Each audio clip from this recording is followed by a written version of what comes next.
Okay, I'm sitting here with Matt Nelson. He's from DigiDynamic, the CEO and business owner of DigiDynamic. We're sitting here at the Fairview Hotel and have a chat about business, about life. And I asked Matt, because he's been doing business coaching with me now for nearly 30 months. So Matt, tell us, there are thousands of business owners that feel that, they're not 100% happy with where their business is or their life is.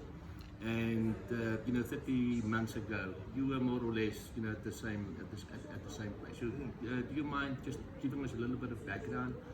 How long you've been in business and what you do, and then what specifically made you feel there's time for a change? So DigiDynamic has been running since 2005. So we were a well-established printing company. I've been in the industry for 20 odd years. I worked for various different printing companies, and eventually in 2005 decided to go on my own, decided to do my own thing. And I mean, the business has been doing fine, no great shakes or anything. And then, like you said, 30 months ago, Trevor approached me. Actually, one of your assistants approached me and said, would you look at, would you like to sort of have a change in lifestyle, or is your business running as efficiently as you want it to be? And at the time, I was intrigued. I was quite interested to maybe have a discussion, and he invited me to have a session with you, which I agreed to, and we pretty much took it from there. Okay. So the business was running okay. You had a good, good life, everything fine. Yeah. But then you got this call and realized, but okay, I'm intrigued. So what specifically made you curious about this? So there was something that maybe that triggered you. 100%. So in our first session, we sat down, and obviously you questioned me in terms of what I wanted out of the business specifically.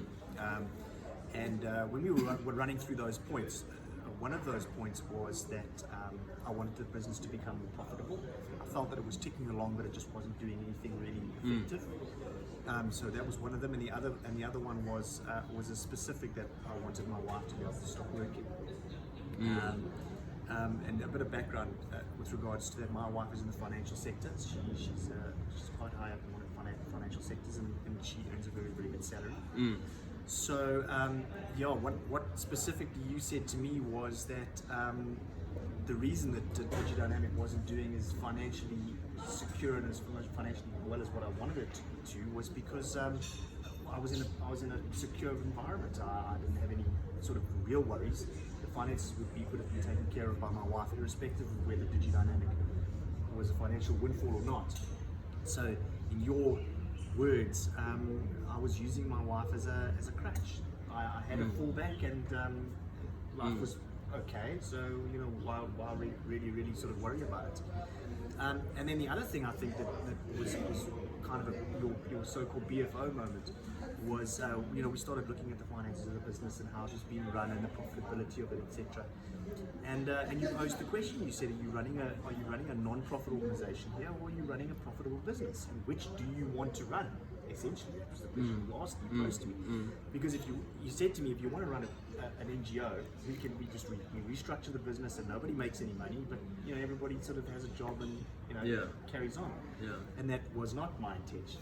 So that kind of moment where you decide that your business needs to start working for you instead of you working for your business, I think was made that 30 months ago. And the journey started, and it has been hard. I'm not going to lie to you, it has been very difficult. I think more from an introspection perspective, where you actually have to start self-analyzing yourself and your outlooks and your attitudes to business. And I think that's ultimately where kind of the change comes, where you decide that that's where you want the business to go. Yeah, I recall the other day you referred quickly to it when I said, so what is the problem? And you realized, what did you realize? What was the problem? Yeah, the problem was me. I mean, I was the one that had to change. The business wasn't going to change around me. And like we discussed, I mean, I'm quite an avid reader as well. So I read a lot, and take different gems from different sort of works and that type of thing. But at the end of the day, the business is a reflection of you. And if you're just plodding along, happy-go-lucky, sort of freelancing, then that's how the business is going to run. And until you take it to task on exactly what you want out of it and how you want your life structured around it, I think that's where the big change comes. Yeah, I mean, the saying, I think it's Marshall Goldsmith who said, "What got you here won't get you there." 100%. So you think, so you have this future that you desire, but you think you can still do the self-medication. But self-medication only take you so far. Yes, 100%. And I think when we chatted back the 30 months ago, I mean, one of the things that was on the table was where do you see the business going? I mean, what sort of, if you were going to picture it, in a year's time or 2 years' time, what would it be? So I took a flyer. I mean, I've literally doubled what the turnover, what I'd like to see it doing, and here we are. We are doing it. We are literally doing the turnover that I wanted us to get to, and I've just moved the bar now. Having known what we can achieve, we've just moved at that next level, that next step. And I mean, I think, like we've discussed on sort of a bi-weekly basis, it is a constant journey and it is a constant change. So it's not sort of sit down, strategize as to where you want to be, go there, get there, and then it's draw the line in the sand and we're done. Those goals are constantly changing, either from a personal perspective and from a finance perspective. What would you say? What is causing that? Because now you're thinking bigger than what you thought was possible at that point in time. You set new goals. What caused it for you? I think I wanted a balance in life. So I wanted to have a very involved role with my children in their upbringing and that type of thing. And I realized that if I was going to do that, it meant that I'd have to restructure the business to work around me. It was for me to work around the business. And that took a big stride. I mean, there were a lot of things that needed to change in the business in order for us to get there. And I think one of the biggest things that needed to change was trust. I needed to trust my staff and my employees that they were capable of doing what was needed to be done.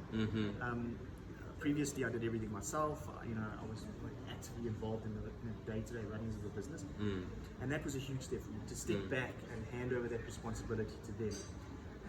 And in hindsight, it was one of the best things I could ever have done, because they have stepped up like second to none. So is it fair to say that, I mean, so then you achieved your goals, and you also said, Shirley, your wife, you actually want to replace or make it possible that you make that extra money as well. That was one of your motivational factors. Correct.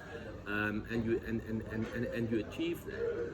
So you achieved a lot more, but not by working harder. No, funnily enough, I'm probably working less. In the actual physical time on the business, in the business itself, should I say.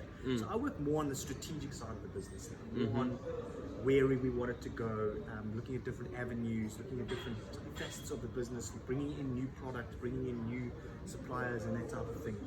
So I found a lot more enjoyment in what I do. And I think that it precipitates a better relationship and environment in the business as well, because the staff don't feel like you're constantly on them all the time. They've been given the freedom to sort of do their own thing, but it's also allowed me the freedom to step back and go, and to test things. I mean, it's all about that too. You test something, and if it works, then you go with it. If it doesn't work, then you reassess, take what does work, and try and formalize something else coming from the side. So, it's definitely an ongoing process.